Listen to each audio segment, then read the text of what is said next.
My circle is cast and guarded home by power of heart and hand and bone. Welcome to or welcome back to my YouTube channel if you're new around here.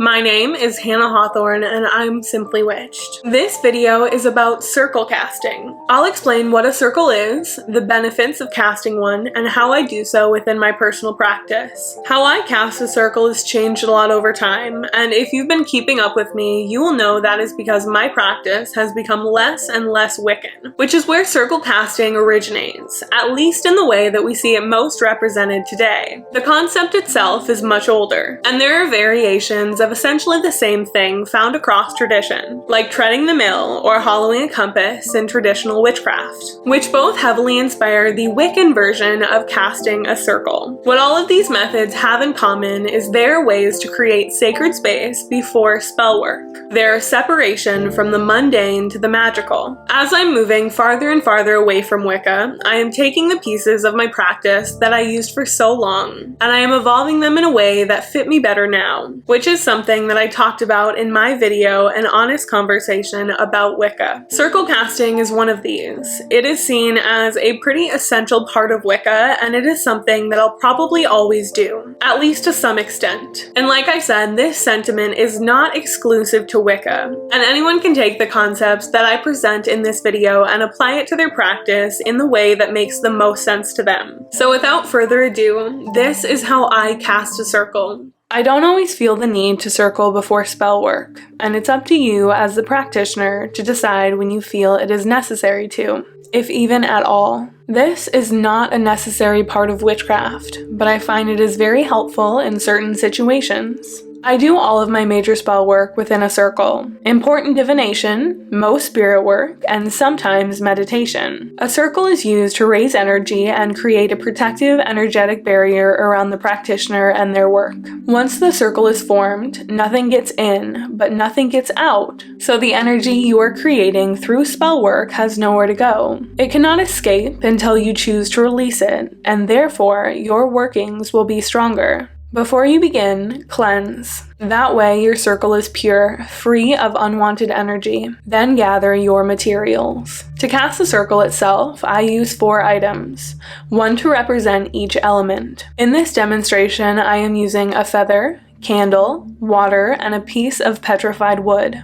Sometimes I use an item to cast the circle, like a wand, but here I am using my hand. The items are not necessary, but I prefer having a physical representation of each element. Choose whatever items you'd like, or none. We are also using visualization, which you can do alone. Make sure to have all the tools you need for spell work, or whatever activities you plan to do within the circle. You don't want to leave the circle once it is cast, so try not to forget anything. Once I have double-checked that I have everything, it is time to cast. Power of East, Lords of Air. We see you not, but know you're there. We ask you here to watch and ward us. With your wisdom, guide and guard us. I lift my feather from the ground, channeling its energy. As I call the quarters, I spend a moment meditating on the energy of each one. Beginning with the air element, I feel warm wind rushing around me. It begins to create an energetic barrier. In my mind's eye, I see its shape, color, and size. Usually it is just large enough to engulf me, like I am sat inside a snow globe.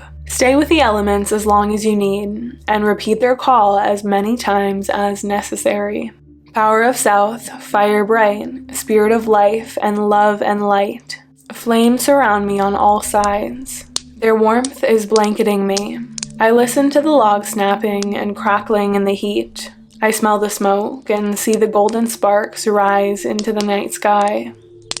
Power of West, spirit of sea, source of all water flowing free. We ask you here to watch and ward us. With your compassion, guide and guard us. Suddenly, I feel a cool summer stream wash over me. Water droplets run down my body, then out and away from me. As more water runs, it builds walls of waves around me.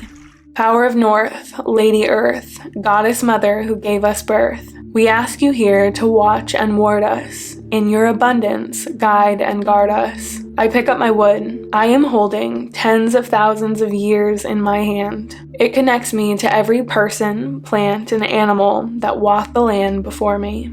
My circle is cast and guarded home by power of heart and hand and bone. This is an incantation I have used for many years to cast my circle, and I hope that it works for you as well as it has served me. The only other aspect of this that I did not include involves spirits, be it your own or something or someone else's. It's common in Wiccan circles to call a fifth element spirit. This is the element of center of self, your higher self, or some sort of divinity. Every person is going to see this differently. Some people may also invite certain deities into their circle, specific ones from specific pantheons, the god and goddess, land spirits, etc. I have decided to leave this out as it's so personal to the practitioner, and I'm not comfortable sharing exactly what this looks like for me. But I do it after the earth element and before the final lines of the incantation. You can do this however you see fit. Explore what feels most natural to you and what you believe in. Additionally, most Wiccans walk their circle, pointing in the directions as they call them, but that is something that I have removed from my practice. And again, I don't consider myself a Wiccan anymore. A few years ago, I had some mobility issues, where it wasn't possible to walk the circle, and it got me thinking, is this really necessary? And I don't think so. Once you have finished working in your circle, close it. Don't worry, this is very simple. I thank the elements and release them, as well as any spirits I have invited into my space. You can modify the script used to invoke them and essentially read it backwards. Again, there is no wrong way to do this. Try out different options and use your intuition. That is all I have for you today. I hope that you've enjoyed this video or it was helpful to you. To keep up with me between uploads, there is a link down below to all of my other platforms, as well as to join my Discord, buy my book, or book an astrology reading with me. Thank you so much for watching, and until next time, have a magical rest of your day. Blessed be, and goodbye, everyone.